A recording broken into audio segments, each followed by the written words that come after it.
ಭಾರತಾಂಬೆ ನಿನ್ನ ಜನ್ಮದಿನ,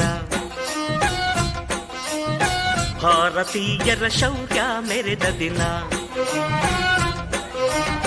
ಕಂಡೆದೆ ವೀರರಲ್ಲಿ ಗುಂಡಿಗೆ ಪ್ರಾಣ ಚೆಲ್ಲಿ ನಿನ್ನನ್ನು ಬಿಡಿಸಿದ ಇದೇ ದಿನ, ಜನ್ಮ ಕೊಡಿಸಿದ ಮಹಾದಿನ. ಭಾರತಾಂಬೆ ನಿನ್ನ ಜನ್ಮದಿನ, ಭಾರತೀಯರ ಶೌರ್ಯ ಮೆರೆದ ದಿನ.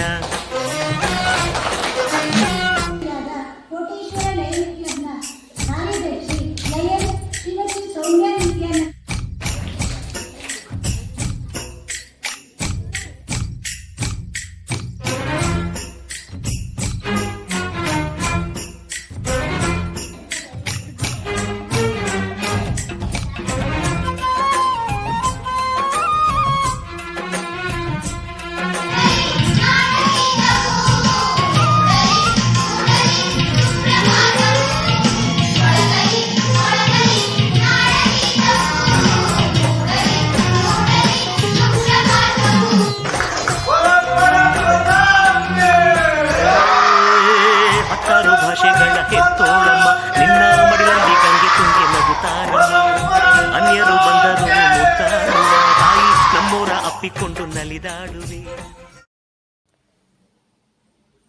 ಹರಿ ಓಂ. ರತ್ನಾಕರ ಧೌತ ಪದಂ ಹಿಮಾಲಯ ಕಿರೀಟಿನಿ ಬ್ರಹ್ಮರಾಜ ಶ್ರೀ ರತ್ನಾಟ್ಯ ವಂದೇ ಭಾರತ ಮಾತರಂ.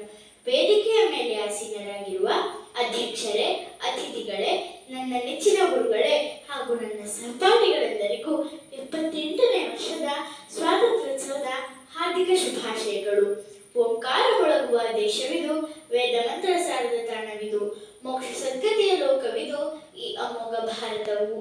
ಭಾರತ ಭೂಮಿಯ ಭಾರತಾಂಬೆಯ ನಮಿಸಿ ಸ್ತುತಿಸುವ ನಿನ್ನನು, ಜನ್ಮ ನೀಡಿಹೇ ಜ್ಞಾನ ನೀಡಿಹೇ ಧನ್ಯ ಮಾಡಿಹೇ ನಮ್ಮನು. ವಿಶ್ವಕ್ಕೆ ಗುರುಸ್ಥಾನದಲ್ಲಿರುವ ದೇಶ ನಮ್ಮ ಭಾರತ. ಭಾರತ ಎಂದರೆ ಅದೊಂದು ಸ್ವರ್ಗ ಭೂಮಿ, ಸಂಸ್ಕೃತಿಯ ಶ್ರೀಮಂತಿಕೆಯ ದೇಶ. ಭಾವ ರಾಗ ತಾಳದಿ ಮೆರೆದು ನಿಂತ ದೇಶವೆಂದರೆ ಅದು ನಮ್ಮ ಭಾರತ. ಸರಿಸುಮಾರು 77 ವರ್ಷಗಳಿಂದಲೂ ನಮ್ಮ ದೇಶ ಹೇಗೆ ಸ್ವಾತಂತ್ರ್ಯವನ್ನು ಪಡೆಯಿತು ಎಂದು ನಮ್ಮನ್ನು ತಿಳಿಸುತ್ತಾ ಬಂದಿದ್ದಾರೆ. 1947 ಆಗಸ್ಟ್ 14ರ ಮಧ್ಯರಾತ್ರಿ ತ್ರಿವರ್ಣ ಧ್ವಜ ಮೇಲೇರಿ ಬ್ರಿಟಿಷರ ಧ್ವಜ ಕೆಳಗಿಳಿದ ಸ್ವಾತಂತ್ರ್ಯ ಹೋರಾಟದ ರಮಣೀಯ ದಿನ. ಸ್ವಾತಂತ್ರ್ಯ ದಿನವು ನಮ್ಮೆಲ್ಲ ಭಾರತೀಯರಿಗೆ ಅತ್ಯಂತ ಮಹತ್ವದ ದಿನವಾಗಿದೆ. ಈ ಅದೃಷ್ಟಕ್ಕೆ ಕಾರಣರಾದ ಎಲ್ಲ ಮಹಾನ್ ಸ್ವಾತಂತ್ರ್ಯ ಹೋರಾಟಗಾರರನ್ನು ನಾವು ಈ ಸಂದರ್ಭದಲ್ಲಿ ನೆನಪಿಸಿಕೊಂಡು ನಮಿಸಬೇಕಾದದ್ದು ನಮ್ಮ ಆದ್ಯ ಕರ್ತವ್ಯವಾಗಿದೆ. ಮಹಾತ್ಮ ಗಾಂಧೀಜಿ, ಮಂಗಳ ಪಾಂಡೆ, ಸುಭಾಷ್ ಚಂದ್ರ ಬೋಸ್, ಚಂದ್ರಶೇಖರ್ ಆಜಾದ್ರಂತಹ ಹಲವು ಮಹಾನ್ ಚೇತನಗಳ ತ್ಯಾಗವನ್ನು ನಾವು ಎಂದೆಂದಿಗೂ ಮರೆಯಲು ಸಾಧ್ಯವಿಲ್ಲ. ಇವರುಗಳಿಂದಾಗಿ ನಾವಿಂದು ಎಲ್ಲ ಮೂಲಭೂತ ಹಕ್ಕುಗಳನ್ನು ಪಡೆದುಕೊಂಡು ನಿರ್ಭಯವಾಗಿ ನೆಮ್ಮದಿಯಿಂದ ಸಂತೋಷದಿಂದ ಜೀವನ ಸಾಗಿಸುತ್ತಿದ್ದೇವೆ. ನಮ್ಮ ದೇಶದಲ್ಲಿ ದೌರ್ಜನ್ಯ, ಕಿರುಕುಳ, ಹಿಂಸಾಚಾರ, ಕೋಮುವಾದ, ಭ್ರಷ್ಟಾಚಾರಗಳ ಪ್ರಕರಣಗಳನ್ನು ನಿಯಂತ್ರಿಸಲು ನಾವು ಪಣತೊಡಬೇಕು. ಎಲ್ಲ ನಾಯಕತ್ವ ಗುಣಗಳನ್ನು ಬೆಳೆಸಿಕೊಳ್ಳಬೇಕು. ನಮಗೆ ಎಲ್ಲ ರೀತಿಯ ಸ್ವಾತಂತ್ರ್ಯವಿದೆ ಎಂಬ ಹಕ್ಕಿನಿಂದ ಮತ್ತೊಬ್ಬರ ಸ್ವಾತಂತ್ರ್ಯಕ್ಕೆ ಅಡ್ಡಿಯಾಗುವ ಯಾವುದೇ ಕೆಲಸವನ್ನು ಮಾಡಬಾರದು ಎಂಬುದನ್ನು ಸಹ ಸದಾ ನೆನಪಿಸಿಕೊಳ್ಳಬೇಕು.